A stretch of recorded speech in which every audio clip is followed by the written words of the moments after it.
15 August 1947 इंग्रजांनी सत्ता सोडली, भारत देश स्वतंत्र झाला. पण एक मोठा निर्णय झाला ज्याने या देशाचा भूगोल कायमस्वरूपी बदलला.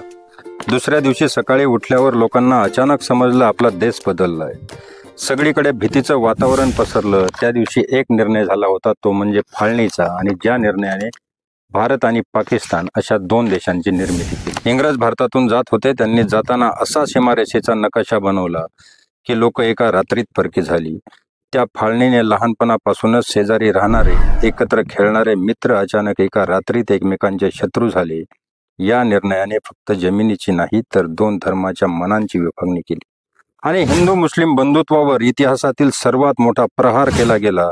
त्या दिवशी 10 लाख लोक मारली गेली. नमस्कार, टीटी बोलतोय मध्ये आपलं स्वागत आहे.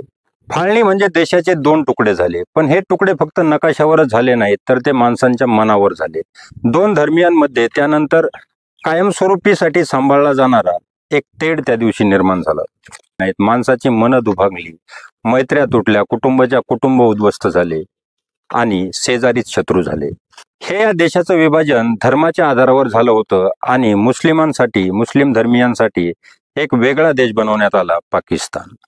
पण जशी फाळणीची बातमी वाऱ्यासारखी पसरली, हिंदुस्थानच्या सीमारेषेमध्ये येणारे मुस्लिम आणि पाकिस्तानमध्ये येणारे हिंदू आणि शीख यांच्यावर मोठं संकट त्या दिवशी आलं. धर्मांधात बुडलेल्या काही लोकांनी दुसऱ्या धर्मीयांवर अत्याचार करायला सुरुवात केली, त्यांच्यावर हल्ले चढवायला सुरुवात केली आणि ह्या बातम्या पण वाऱ्यासारख्या संपूर्ण देशामध्ये पसरायला लागल्या आणि एकच दंगलीचं स्वरूप त्याला आलं. या धार्मिक दंगली पाहून लोक घाबरली आणि एकच सैरावैरा लोकांनी पळ काढायला सुरुवात केली. जे लोक पाकिस्तानच्या बाउंड्रीच्या आतमध्ये राहत होते किंवा ज्यामध्ये जो हिस्सा पाकिस्तानला देण्यात आला होता, त्या ठिकाणी राहणारे हिंदू आणि शीख लोक भारताच्या दिशेने पळायला लागली आणि भारतामध्ये राहणारे अनेक मुस्लिम लोक पाकिस्तानकडे पळायला लागली.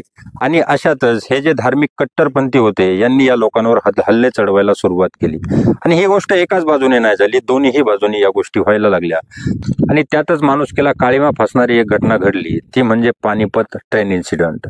पंजाबवरून दिल्लीकडे येणारी रेल्वे ट्रेन पूर्णपणे लोकांनी भरलेली होती, पण ज्यावेळी ती दिल्लीमध्ये आली तिच्यामधून एकही प्रवासी स्वतःच्या पायावर बाहेर पडला नाही.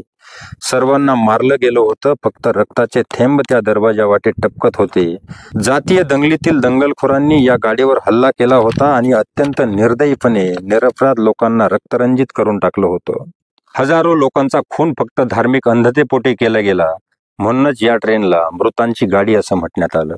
दुसरी एक गाडी लाहोरवरून दिल्लीला रवाना होत होती. गाडीमध्ये प्रचंड प्रमाणावर गर्दी होती, सगळीकडे चेपारेपा होता आणि त्याच गाडीत एक आई आपल्या 2 मुलांबरोबर प्रवास करत होती.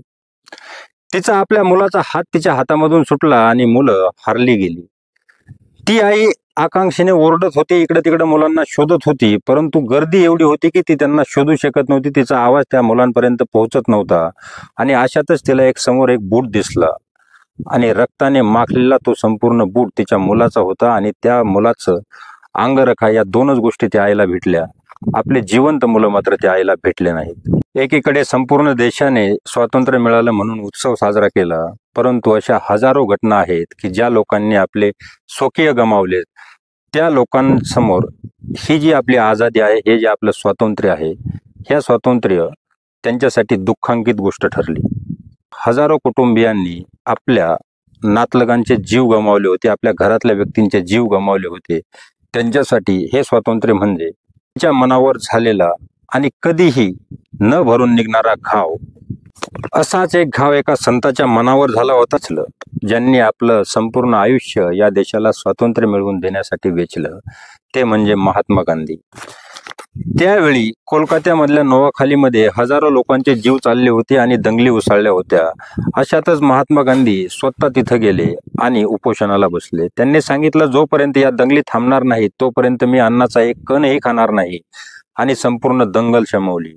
ज्या स्वातंत्र्यासाठी ते आयुष्यभर झटत राहिले, त्या स्वातंत्र्याचा उत्सवही साजरा करता आला नाही. या विभाजनामुळे अनेकांचे हाल झाले, अनेक परिवार तुटले.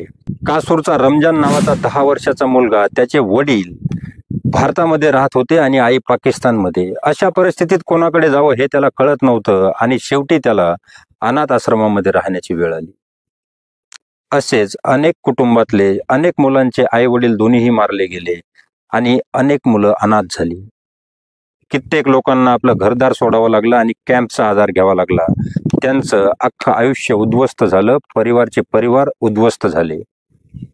2 ते 2.5 कोटी लोक विस्थापित झाली आणि 10 लाखापेक्षा जास्त लोकांचा जीव गेला. मग हे स्वातंत्र्य नेमकं कोणासाठी? आणि आज 2025 मध्ये आपण खरंच स्वतंत्र आहोत का? हे तुम्ही कमेंटमध्ये नक्की सांगा.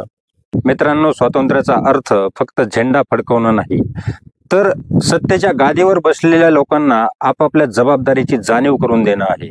शिक्षण, न्याय आणि लोकांचे हक्क हे लोकांना मिळवून देणं आहे. आणि असं जर स्वातंत्र्य नसेल तर ते स्वातंत्र्य आपण स्वातंत्र्य म्हणू शकत नाहीत. शेवटी सगळे जय हिंद असं कमेंटमध्ये लिहा आणि या व्हिडिओला लाईक करा, शेअर करा आणि व्हिडिओ आवडला असेल तर सबस्क्राईब नक्की करा. जय हिंद, जय महाराष्ट्र.